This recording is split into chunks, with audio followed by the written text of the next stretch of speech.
मुल्क भर में कोरोना वायरस के मामले बहुत तेजी से बढ़ रहे हैं। कोरोना वायरस से अब तक 30 लोगों की मौत हो चुकी है, जबकि मुतासिरीन की तादाद 1100 से तजावुज कर गई है। मुख्तलिफ रियासतों में नए केसेस की तस्दीक होने के बाद मुतासिरीन की तादाद में इजाफा दर्ज किया गया है।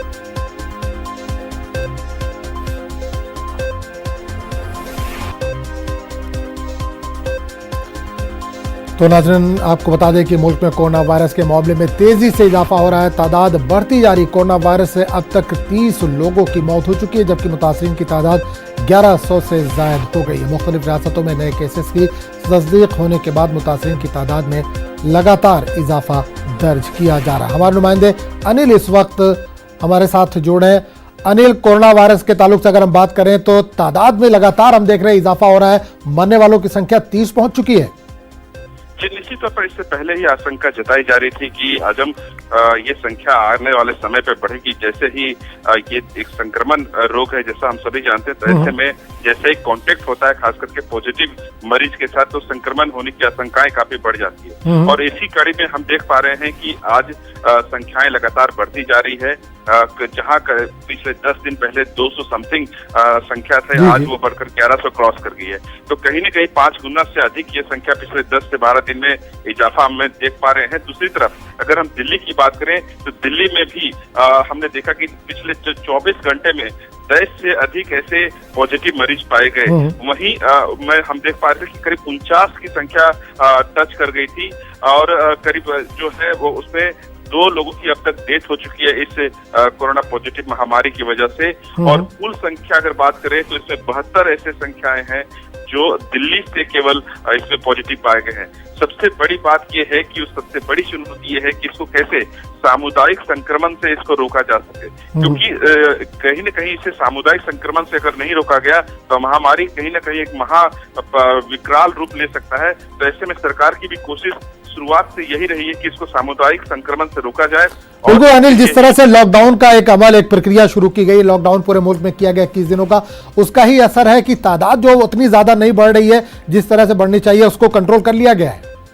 निश्चित तौर पर शुरुआत में हमने देखा कि जो प्रतिशत के रूप में भी ले तो काफी ज्यादा था और धीरे धीरे वो प्रतिशत कम होता गया। हालांकि संख्याएं बढ़ी है नो डाउट, लेकिन जो प्रतिशत है बढ़ने का वो काफी कम हो गया है और इसे एक अच्छा कदम माना जा सकता है, क्योंकि जो इतनी बड़ी आबादी है हमारे देश की, ऐसे में इतने कम संख्या का आना हालांकि अच्छी बात तो नहीं है, लेकिन एक हमारे लिए सकारात्मक कदम जरूर है। प्रधानमंत्री नरेंद्र मोदी की तरफ से जब से उन्होंने लॉकडाउन का अनाउंसमेंट किया था, इसके बाद हमने देखा कि दूसरी चुनौती हमारे सामने ये उभर कर आ रही है कि जो पलायन मजदूर हैं वो जो सड़कों पे सैकड़ों किलोमीटर पैदल जा रहे हैं अपने घर की तरफ, कहीं ना कहीं अगर एक भी पॉजिटिव हो गया तो सामुदायिक संक्रमण होने का खतरा काफी ज्यादा बढ़ जाएगा। ऐसे में सबसे बड़ी चुनौती ये भी है कि इन मजदूरों को पलायन होने से रोका जा सके, क्योंकि अधिकांश मजदूर ऐसे घनी आबादी वाले प्रदेशों से आते हैं जहां ये खतरा ज्यादा बढ़ सकता है, चाहे वो उत्तर प्रदेश हो, मध्य प्रदेश हो, राजस्थान हो, चाहे अन्य राज्य हो। तो कहीं न कहीं इन्हें रोकना होगा। और आज भी सुप्रीम कोर्ट में एक याचिका दाखिल की गई है जिसे सुप्रीम कोर्ट वीडियो कॉन्फ्रेंसिंग के जरिए सुनवाई करेगा। और संभव है याचिका में यह कहा गया है कि इन तमाम पलायन मजदूरों को एक सुरक्षा दी जाए, उन्हें खाने पीने की व्यवस्था दी जाए, रहने की व्यवस्था दी जाए और शेल्टर होम बनाया जाए। इस तरह के दिशा निर्देश सुप्रीम कोर्ट की तरफ से सरकारों को और केंद्र सरकार को देने की बात। बिल्कुल अनिल, एक चीज आपसे ये जानना चाहेंगे कि लगातार हम देख रहे हैं जो कोरोना मुतासिरीन उनकी तादाद बढ़ती जा रही है। सरकार ने लॉकडाउन का एक कदम उठाया है, उसको सफलता भी उसमें मिल रही है। क्या कुछ और बड़े कदम सरकार की तरफ से आगे उठाए जा सकते हैं, क्योंकि लगातार मीटिंगों का भी दौर जारी है?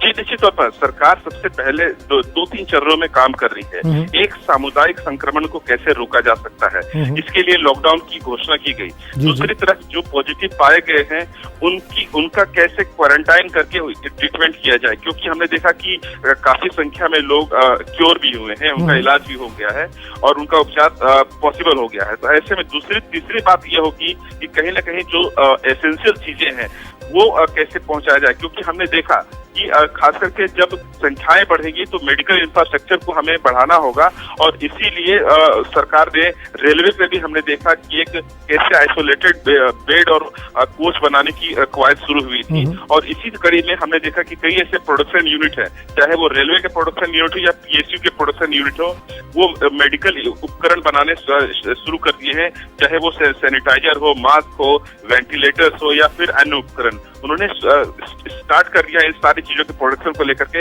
यानी तैयारी पूरी करनी होगी सबसे पहले, चाहे खतरा अपने घर के दरवाजे पर नोक ही क्यों ना कर रहा हो, लेकिन हमें अपने घर के अंदर पूरी तैयारी करनी होगी। चलिए, बहुत बहुत शुक्रिया अनिल इस तमाम जानकारी।